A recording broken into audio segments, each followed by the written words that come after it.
करता हूँ आप सब ठीक हो गए। जैसा कि आपको पता था हम लोगों ने क्लास 9 तक चैप्टर नंबर 2 स्टार्ट करा था। हम लोगों ने इंट्रोडक्शन पढ़ा, क्वेश्चन नंबर 1 पढ़ा। आज हम क्वेश्चन नंबर 2 की बात करेंगे। गाइस आपसे एक रिक्वेस्ट है, जिन्होंने भी इंट्रोडक्शन वीडियो नहीं देखी है, मैं लिंक डिस्क्रिप्शन में डाल दूंगा, आप जाइए इंट्रोडक्शन देखिए और उसके बाद चलिए हम शुरू करते हैं। गाइस क्वेश्चन नंबर 2 कह रहा है right the coefficient of x square in each of the following. मैंने आपको कोएफिशिएंट बताया था, कोएफिशिएंट होता क्या है इंट्रोडक्शन में बताया था। अब ये फोकस करना है, उसने बोला है कोएफिशिएंट किसका बोला, x स्क्वायर का। हमें कोएफिशिएंट किसका निकालना है गाइस, x स्क्वायर का निकालना है। तो गाइस याद रखना, जिसका कोएफिशिएंट बोलेगा उसी पे हमको फोकस करना है और किसी भी फोकस नहीं करना है। चलिए गाइस पहला क्वेश्चन कहता है 2x + x स्क्वायर + x। अभी उसने बोला क्वेश्चन में x स्क्वायर की बात कर रहा है, तो आपको दिखा x स्क्वायर ये रहा। यहाँ पे क्या गुणा हो रहा है गाइस, अगर मैं इसको 1 × x स्क्वायर लिखूंगा तो इसका आंसर क्या आएगा, x स्क्वायर ही आएगा। तो इट मींस इसके साथ क्या गुणा हो रहा है, a गुणा हो रहा है। तो गाइस इसका आंसर क्या हो जाएगा,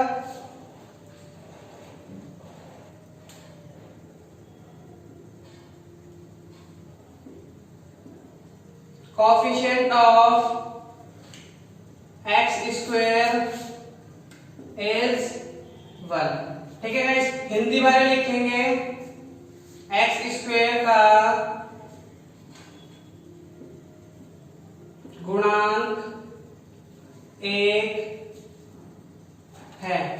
गॉट इट। दूसरा क्वेश्चन कहता है 2 - x स्क्वायर + xt क्यूब। हमें किसका फाइंड करना है, x स्क्वायर का। यहाँ पर xt क्यूब है, यहाँ पर x स्क्वायर है। फिर वही चीज ये x स्क्वायर के साथ क्या होना हो रहा है। अब देखिए गाइस, जो भी साइन होता है वो अब सबसे पहले आगे की संख्या के साथ होता है, इसके साथ -1 है, तो इसका आंसर क्या हो जाएगा guys,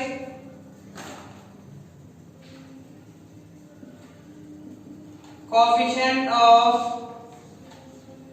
x square is -1। Guys यहाँ पर पॉजिटिव वैल्यू थी, यहाँ पर नेगेटिव वैल्यू। हिंदी वाले इसको रिपीट कर लीजिएगा, ठीक है गाइस। थर्ड क्वेश्चन कहता है π/2 x स्क्वायर + x। अब देखिए x स्क्वायर, फिर यहाँ पर टर्म आ गई, क्या इसके साथ क्या चीज गुणा हो रही है, π/2। तो इसका आंसर क्या हो जाएगा guys, coefficient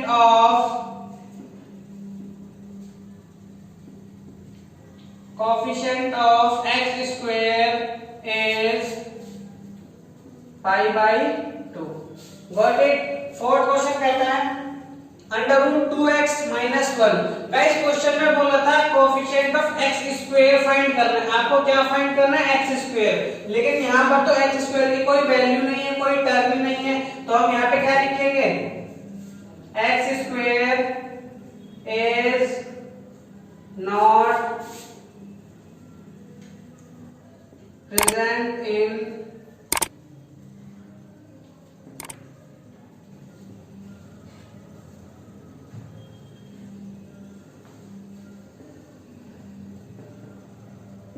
this question, so there is no coefficient। ठीक है गाइस, समझ में आया क्यों हमने यहाँ पे ये चीज क्यों लिखी, क्योंकि यहाँ पे x स्क्वायर ही नहीं है, हमें तो सिर्फ x स्क्वायर का कोएफिशिएंट फाइंड करना था ना गाइस। तो इसलिए यहाँ पे कोई x स्क्वायर की टर्म नहीं है, इसलिए हमने ये लिखा है x square is not present in this question, so there is no coefficient of x। उम्मीद करता हूँ गाइस आप लोगों को ये क्वेश्चन समझ में आया होगा। गाइस जो भी पॉइंट, जो भी पार्ट आपको ना समझ में आए, आप मेरे को कमेंट सेक्शन में बताइएगा कि आपको ये वाला पार्ट समझ में आया या नहीं आया। उम्मीद करता हूँ गाइस आपको ये वीडियो पसंद आएगी। पसंद आती है तो अपने दोस्तों को शेयर करिए। और गाइस आपसे एक रिक्वेस्ट है, अगर आप मेरे चैनल पे नए हैं तो प्लीज मेरे चैनल को सब्सक्राइब करिए। चलिए गाइस मैं थोड़ा सा पीछे हो जा रहा हूँ, आप इसको उतार लीजिए या स्क्रीनशॉट ले लीजिए, जैसा आपको बेटर लगे। आप लोगों ने क्वेश्चन नंबर 2 कर लिया होगा। अब हम क्वेश्चन नंबर 3 की बात करते हैं, ठीक है गाइस। क्वेश्चन नंबर 3 कहता है give one example each of the four of a binomial of degree 35 end of a monomial of degree 100। आपको एक एक एग्जांपल देना है बाइनोमियल का जिसमें डिग्री 35 होनी चाहिए, मोनोमियल का जिसमें डिग्री 100 होनी चाहिए। बाइनोमियल जिसमें डिग्री 35, मोनोमियल जिसमें डिग्री 100। गाइस मैंने आपको इंट्रोडक्शन में बताया था बाइनोमियल क्या होता है, जिसमें दो टर्म होती है, और मोनोमियल क्या होता है, जिसमें एक टर्म होती है। तो चलिए गाइस इसका एग्जांपल लिखते हैं।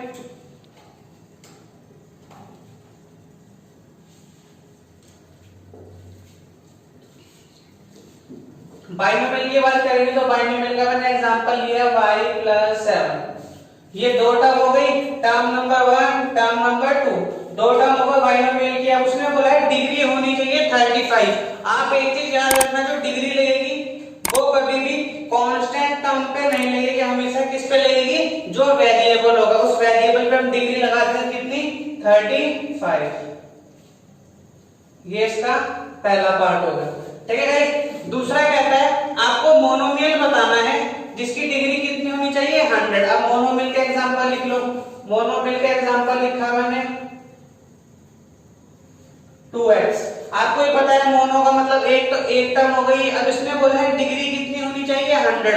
अभी मैंने आपको बताया जो डिग्री लगेगी वो कभी भी कांस्टेंट पे नहीं, किस पे लगेगी, वेरिएबल पे। तो यहाँ पे हम क्या करेंगे, वेरिएबल पे डिग्री लगा देंगे। ये आपका आंसर समझ में आएगा। क्वेश्चन नंबर हम 4 की बात करते हैं। क्वेश्चन नंबर 4 कैसा है, right the degree of each of the following polynomial. ये जो आपके पास पॉलिनोमियल लिखे हैं आपको इनकी डिग्री लिखनी है। मैंने इंट्रोडक्शन में बताया था डिग्री किस तरह से लिखी जाती है, तो चलिए हम बिना टाइम वेस्ट करते हुए लिखते हैं। गाइस याद रखना डिग्री हमेशा कैसे लिखी जाएगी, हाईएस्ट टू लोवेस्ट, हाईएस्ट से लोवेस्ट की तरफ, मतलब सबसे पहले बड़ी फिर छोटी, इस तरह से हम डिग्रियों को लिखेंगे। क्वेश्चन नंबर 1 कहता है 5x की cube plus 4x square plus 7x। यहाँ पर डिग्री 3, यहाँ पर डिग्री 2, यहाँ पर डिग्री 1। तो इसमें हाईएस्ट डिग्री क्या होगी, ये होगी हमारी हाईएस्ट डिग्री। तो यहाँ क्या लिखेंगे हम, x की पावर 3 इज हाईएस्ट डिग्री, और वो डिग्री क्या है, दैट इज 3। ठीक है गाइस, ये दैट इज शॉर्ट में दैट इज लिखते हैं। आपको पता है सबसे हाईएस्ट डिग्री x की पावर 3 है, तो इसको हम कैसे लिखेंगे, इस तरह से डिनोट करेंगे। क्वेश्चन नंबर दूसरा कहता है 4 - y की स्क्वायर। यहाँ पर ये वेरिएबल ये कांस्टेंट, इसकी डिग्री से मतलब है यहाँ पे डिग्री कितनी है, हाईएस्ट 2 है। तो हम क्या लिखेंगे यहाँ पे, y square is highest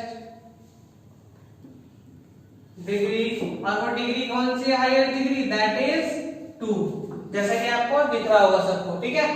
question number 3 कहता है 5t - √7। ये दे रखा है। अब देखिए यहाँ पर ये रहा वेरिएबल t, अब इस t की पावर 1 है, वही तो मानते हैं। तो यहाँ क्या लिखेंगे, t की power 1 is highest degree, that is 1। ठीक है गाइस, समझ में आ गया। अब लास्ट क्वेश्चन कहता है 3। अब यहाँ पे तो कोई कांस्टेंट टर्म दे रखी, कोई वेरिएबल नहीं है, तो हमें कैसे पता लगेगा डिग्री क्या है क्या नहीं। आप एक चीज याद रखना, कोई भी आपके पास वेरिएबल हो x y z abcd कुछ भी हो, उसकी पावर हमेशा 0। ये चीज क्या बनाती है, 1 बनाती है। और अगर मैं 1 को 3 से मल्टीप्लाई करूं वो 3 ही मिलेगा। तो यहाँ पर डिग्री क्या हो जाएगी, x की पावर 0 इज हाईएस्ट डिग्री, और वो डिग्री क्या है, 0 है, that is 0 degree. I hope भाई आपको इतना समझ में आया होगा। चलिए गाइस जल्दी से इसको नोट डाउन कर लीजिए, उतार लीजिए, स्क्रीनशॉट ले लीजिए, जैसा आपको अच्छा लगे। उसके बाद फिर हम क्या करते हैं, क्वेश्चन नंबर 5 की तरफ पढ़ते हैं। चलिए गाइस क्वेश्चन नंबर 4 तक हमने कर लिया था, हम क्वेश्चन नंबर 5 की बात करते हैं। क्वेश्चन नंबर 5 कहता है classify the following as linear, quadratic and cubic polynomial. आपको बताना है इनमें से जो नीचे क्वेश्चन लिखे हैं इनमें कौन कौन सी लीनियर है, कौन कौन से क्वाड्रेटिक है और कौन कौन सा क्यूबिक है। गाइस जिन्होंने भी मेरा इंट्रोडक्शन देखा था उन लोगों को अच्छे से पता होगा लीनियर क्या होता है, क्वाड्रेटिक क्या होता है, क्यूबिक क्या होता है। मैं फिर भी एक बार बता देता हूँ। जिसकी पावर 1 होगी लीनियर होगा, जिसकी हाईएस्ट पावर 2 होगी क्वाड्रेटिक होगा, जिसकी हाईएस्ट पावर 3 होगी क्यूबिक होगा। चलिए गाइस स्टार्ट करते हैं। क्वेश्चन नंबर 1 कहता है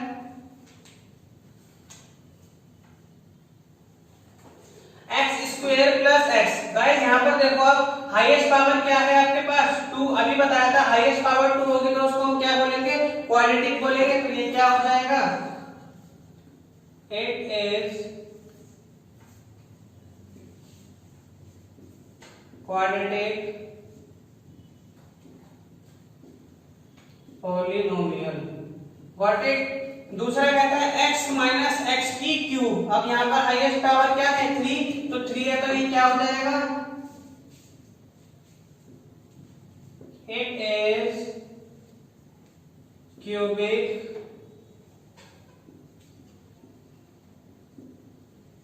पॉलिनोमियल।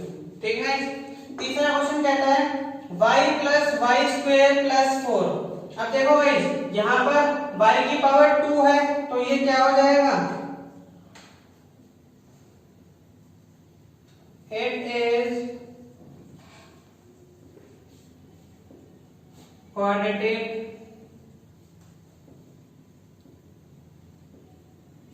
पॉलिनोमियल।